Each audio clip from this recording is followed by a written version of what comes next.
beating The Rock and Stone Cold in the same night? You could see them Sting? I didn't beat them both in the same night. I lost to John that night, and then beat Sting. Retained over? I didn't retain to John. Never mind, all right. Get your facts straight. What's up, Seth? All right. First, I just want to thank you for, I probably have the greatest memory I've ever had just hanging out with my buddies. We went to WrestleMania last year, and when you cashed in, I could tell you, like my buddy here, the look on his face, it was like watching a 12-year-old kid again. And we just marked out. It was the greatest thing. So I want to thank you for that. And on top of that, I wanted to know those moments before you were ready to run out and cash that in. Can you guys just tell us about what went through your head, and then standing on that rampway holding that title up, that, you know, what was going through your head through the whole process? Yeah, I mean, time was running out on the show, to be honest with you. Oh, yeah, we were scared. There was a bit of a miscommunication between the referees and the guys backstage as far as the timing was concerned. I think our referee lost their headset because they were an earpiece during the matches, and I think they weren't able to give time cues. And so, you know, and Rollins and Brock were in this battle of just two beasts beating the hell out of each other. And they were in the moment, and they didn't have time cues, and so my biggest fear was that my moment was about to slip through my fingers. Yeah.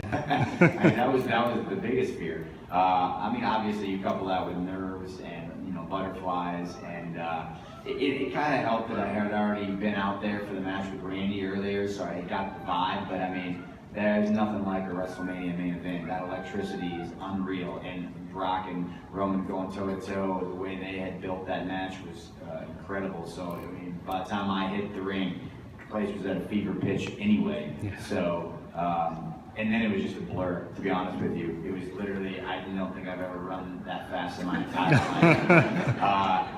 life. Everything was just like snapshots, and the only thing I have are like these kind of crazy, luckily it's all on video, but I have like these just snapshots of memories of, like, you know, being in the ring, handing over the thing, hitting the curb stomp, being up on Brock's shoulder, like just little things that you see in the highlight packages. And I remember standing on top of the ramp, holding the title, like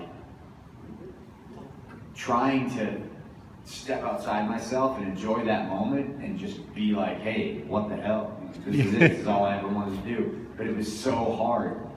Once you're on that stage and you're in the ring or you're on the ramp and you're doing your thing, you're just in it, you know? You're just in that moment. So it was hard for me to, like, it wasn't until I watched it back, you know, a couple weeks later or whatever, that I was like, holy shit. That was cool. So, dude, it was just a blur. It was just a mess. I'm just happy that it went off without a hitch, and I'm happy that I was able to have that. You don't know if you're ever going to get that moment again. Yeah. You look at you know, someone like Daniel Bryan. You may never get that moment again. So I tried to soak it up as much as I could, but honestly, it wasn't until I watched it back a little bit later that I was able to fully grasp what happened. Thanks again. Welcome back. Thank you.